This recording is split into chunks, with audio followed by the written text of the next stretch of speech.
இது 2ஆம் உலகப் போர் காலத்துல நடந்த ஒரு பயங்கரமான எக்ஸ்பீரியன்ஸ். இந்த 2ஆம் உலகப் போர் காலத்துல எப்படியாவது நம்ம ஜெயிச்சே ஆகணும்னு ஒவ்வொரு நாடும் தீவிரமா போட்டி போட்டுட்டு இருந்தாங்க. அப்ப யுஎஸ் ஒரு பிளான் போட்டாங்க. என்ன அப்படின்னா, நம்மளோட போர் கப்பல்களை மறைய வச்சிட்டோம் அப்படின்னா நம்ம மறைஞ்சிருந்து நம்ம எதிரிகளை தாக்கிடலாம் அப்படின்னு சொல்லிட்டு அவங்க ஒரு பிளான் போட்டாங்க.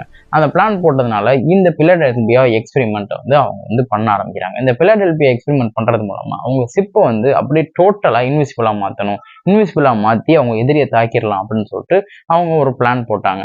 ஆனா நடந்தது என்னமோ வேற ஏதோ ஒரு விஷயம் தான். பிலடெல்பியா எக்ஸ்பெரிமெண்ட் இவங்க பண்ணும்போது இவங்க சொன்ன மாதிரியே அந்த இடத்துல இருந்து அப்ப அந்த கப்பல் மறைஞ்சு போயிருச்சு. ஆனா மறைஞ்சு போன கப்பல் வேற ஒரு இடத்துல டெலிபோர்ட் ஆகி வந்தது. பிலடெல்பியா எக்ஸ்பெரிமெண்ட் அப்ப பிலடெல்பியா அப்படிங்கிற ஒரு இடத்துல அந்த கப்பல் இருந்தது. அந்த கப்பல் விர்ஜீனியால கிட்டத்தட்ட ஃபிராக்ஷன் ஆஃப் செகண்ட்ல டெலிபோர்ட் ஆகி அந்த இடத்துக்கு போயிருக்கு. அப்படி டெலிபோர்ட் ஆகி அந்த இடத்துக்கு போகும்போது என்ன நடந்துச்சு அப்படின்னா, அங்க இருக்கிற அந்த கப்பல்ல இருந்த அந்த சோல்ஜர்ஸ்லாம் டெலிபோர்ட் ஆனதன் காரணமாக மெட்டலோட மெட்டலா அப்படியே இணைஞ்சிட்டாங்க. சில பேர் இன்விசிபிளாவே மாறிட்டாங்க. அவங்க என்ன ஆனாங்கன்னே தெரியல. சில பேர் அவங்களால ஒரு செவருக்குள்ளலாம் இன்விசிபிளா ஈஸியா மூவ் ஆகிட்டு போக முடியுது.